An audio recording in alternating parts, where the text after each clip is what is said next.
All right. Well, I mean, first, I thought Paper Tigers was a great film, and I didn't know what to expect with it. And my first question, which I've been kind of asking along the award circuit this year, is like, how do you feel about the diversity of storytelling that's happened with the advent of streaming? I feel like a lot of movies that were shot down because of box office potential and everything else, a lot of stories that would have been told have not, weren't told back in the day. And now we're getting a whole bunch of diverse stories that I feel like are real rich. And I think the Paper Tigers falls into that category. And I want to know, as actors, like, how do you feel about the change in storytelling with the advent of these streaming platforms and VOD like this is going on? I love it personally. I feel like there is a lot more opportunity for filmmakers and actors. And for a film like this with all POC leads and POC crew, it's special, and for me, we talked about it earlier, like, when all of us were bonding, as real bros, it's like, for me, I grew up black and yellow, so it was the Black community that embraced me when I was going through like bouts of prejudice and racism and stuff. So for me, it was just personal. And both me and Lane are like, I mean, we love R&B and hip hop. So there'll be times when Miguel's like, what? You guys listen to this? You guys know? Bro, like real, bro? Like for real. I'm like, wait. That's like 80s. Like you guys grew up on this. Like they knew the words better than me. And I'm like, hold up, that's my stuff now. Crazy, bro. Crazy. I'm still blown away by it.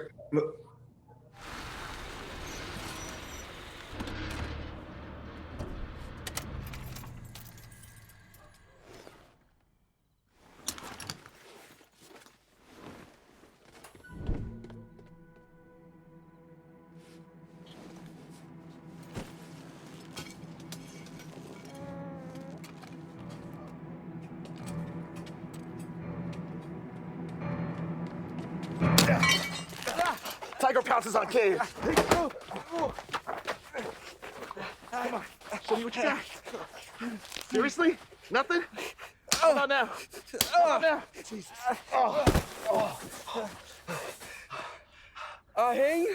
Yeah. What are you, crazy? What the hell's wrong with you? What's wrong with you? I mean, Whoa. Hey, kid. yours? Hey.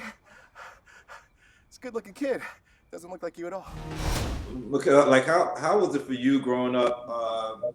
And I think it was military family, moving around. Like, how did that prepare you for a career in Hollywood and allow you like to make that jump to move out to Hollywood and chase your dream? Was it part of like growing up already moving around that helped you like have that confidence? No, actually, the moving around thing has got me where I don't want to move. What really prepared me for it is the ideology that my father would wake me up like 4:30 every morning. Most kids, they sleep until 7. His whole concept was, you can do anything, but you can't do it while you sleep. So this whole concept that I had trouble one time with calculus, I said, can you help me? He said, sure. Turn to the back of the book. So I turned to the back of the book and it's like the copyright. And I'm like, he's like, you see the names of the people that wrote the book? I said, yeah. He says, what do they have that you don't have? I said, nothing. He said, well, then go ahead and get in and figure it out. So in that mindset, what he was teaching me was stop looking for help. Like you help yourself. Like you can do it. You just got to apply yourself. So with that attitude, when I walked in on the sets, I'd be like, well, I can do that. Like I wasn't dumb enough to think I couldn't. Like, so it was like, I can do that. I can do that. I can do that. I can write a script. You want to write a script with a black lead? I'll write one. You don't want to. So like, that mentality brought me to LA with a whole different kind of concept in my head, which is like, if you're passionate about what you want and it's real, it's that whole Nipsey, it's his whole philosophy. It's like, don't let nobody else define you. You define yourself. It's your dream. Don't expect anybody else to chase it for you. So like, I got here with a dream, and you can be part of that voyage, or you can be a spectator, but it's going to happen.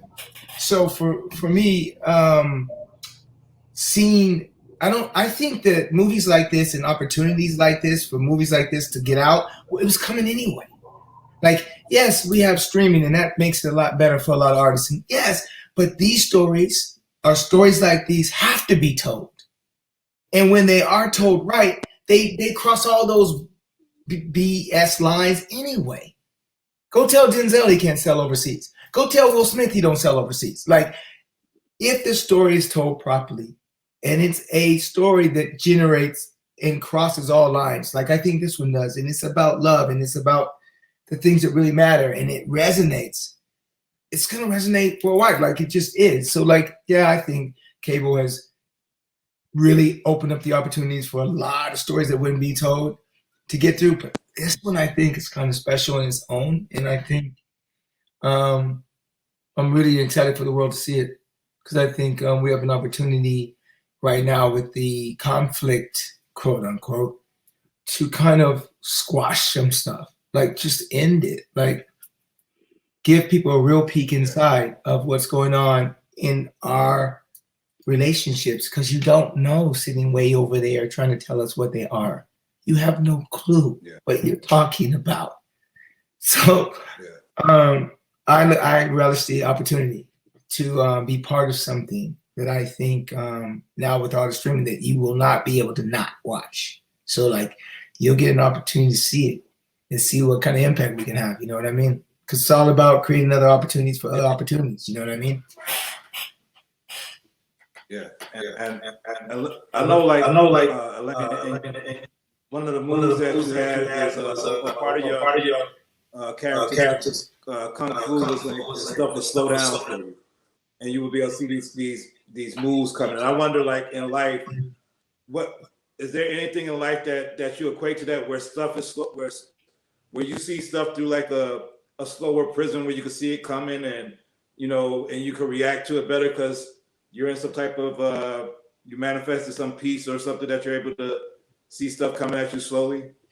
Yeah, I mean, honestly, it's you know, any situation where there's, you know, the easiest reaction is anger and frustration, right? It's like one thing that I've learned being a parent, you know, I have a 6-year-old son now, is patience and understanding what that is. I remember when I was younger, it's so quick to jump into frustration and to anger and to identify, you know, those feelings. I mean, you couldn't. It was hard to identify what that was. But as you get older, you go, oh, I could take time out here and kind of breathe. And it's, you know, especially when it comes to those moments. So, yeah, things are slower, you know, in a good and positive way, right? Like even the way you think, you're just like, oh, wait, what was that person's name? Or like, what was that?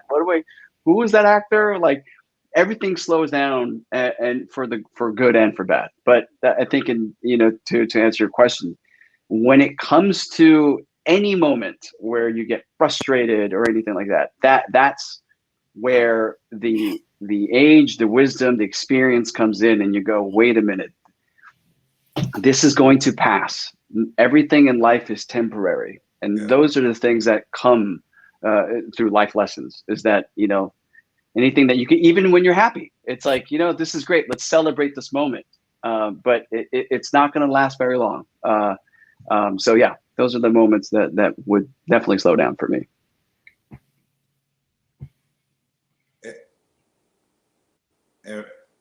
Ron, are you talking? I see you moving, but is it mute? Are you? Oh, there we go. Sorry about that. There was sirens going around the back, so I didn't want to interrupt. But no, I said our director Bao is also a martial artist, so it was cool having that slowdown effect, because for me, like Danny's character lived true to me too, what Elaine was going through, because anytime you practice, whether it's boxing or martial arts, and you're constantly on top of it, and you're in, you know, you're in the zone, things do start to slow down. My old coach used to be like, you know, I could read what you're doing before you do it. You know, your shoulders tense up. They're giving me my tells and stuff. So for me, we don't really see that kind of stuff in action films. And that's one of the little things that for me that just rang true. So yeah, that affected me in a very positive way. Yeah. I wonder for you, Ron, because I mean, now hopefully we're coming near the end of this pandemic, but I remember, you know, right before this thing really got started, the last red carpet I did was the Mulan premiere, and you was you know, there's supposed to be this big movie in theaters and it got pushed back. So how do you feel like being at the bookends of the pandemic, hopefully, like where you have one huge movie coming out, and this one a little bit more intimate and independent and soulful at near the end of the pandemic? It seems like you have this bookends of the pandemic with your projects. It was crazy, man. I mean, who knew, right? Because, you know, Mulan is such a, you know, a classic property of Disney. And for me, like some of us ended up getting COVID on the press junket in London. And that was, you know, horrible experience, but, you know, glad to be out of it. But yeah, like it just as a whole, I was like, we were so excited. We were all talking about, oh yeah, Mulan, but then Paper Tigers, oh, it'd be great. Festivals, we can bring our friends and see it on theaters, be able to hang out and talk about it afterwards. And we didn't get to have that experience. But luckier than Mulan, the fact that Paper Tigers now will have that box office experience here in the US. And, you know, I'm just hoping it gets better and better with all the vaccines. But yeah, it's been a trip. It's really like, it's uncharted territory. I've never been in this situation. And, you know, I feel really special about both films. And for Paper Tigers, I'm like, you know, who would have thought the little guy, the monstrosity that is Disney, you know, but, you know, we get to get into the theaters because the crazy pandemic, you know, that was really bad a while back. So, yeah. I mean, if I get one last question, Mikhail, I know you were born in Biloxi, but I think you grew up in New Orleans. Yeah. If I'm not mistaken. Mm-hmm. Like, how was New Orleans becoming like this film market, and they're shooting all these films in New Orleans? How has that helped local the local community there get involved in films? Like, do you see more people that are? They're crazy about it. Like, and here's the truth: when you give some people who hadn't had any opportunity, they're going to embrace the heck out of it. I had a friend I moved up to LA to kind of do this thing with. He went back home to New Orleans. Another one in New York. He went back home to New Orleans. LA is my home now. There's no going back. But what I will say about all that film industry, and it's a lot, and it gives a lot of cats the kind of experience and opportunity they would never have. But I don't care what they say. When they want to catch big fish, they come west, they go east. Now, they may build swimming pools in New Orleans, and they may let other fish swim around those fish, but they don't take no big fish out of there. They take the big fish and bring it to the pond. You see what I'm saying? And I've sat back and I've watched it. Like, all my cats, super talented cats, they've been in both the industries. I see what they're getting down there, and I see what I have the opportunity to get up here. So what I like is they bring me home. They bring me back to New Orleans. And, you know, I just think that the respect is that these two states, the East New York and California, have built, being meccas of places you can find the highest amount of talent. You can't, no matter what the tax break is, you can't make someone feel more comfortable about the talent pool in a smaller place. So they fit that tax bracket at 75%, and they pull that 25%. Like, they pull that from here. So it's nice because I love it, because now when I go home, I'm not as afraid because people are eating. And because back in the day, you could be a victim going to the bank. Like, you could be a victim going to the bathroom. Like, they don't have gangs because gangs can't survive down there. It's one-on-one up there. You know what I mean? You think you're safe. You make the wrong turn in the block, you're going to know something in New Orleans. But now, with the industry, people eating, opportunity, which is what it's all about, they don't want to be criminal. People don't want to take, but if they hungry and you eating, they gon', you know. So it's nice, really nice. Now there's a lot more respect for acting because now they see how hard it is to get into one of those roles where you open your mouth. So like, it's a whole new culture. And every time I go home, I'm about to go home in June. It's just a whole new, whole new state of affairs. Energy is better. The atmosphere is better. The food is always good. And I'm a little bit more respected. So it's all good. It's all good.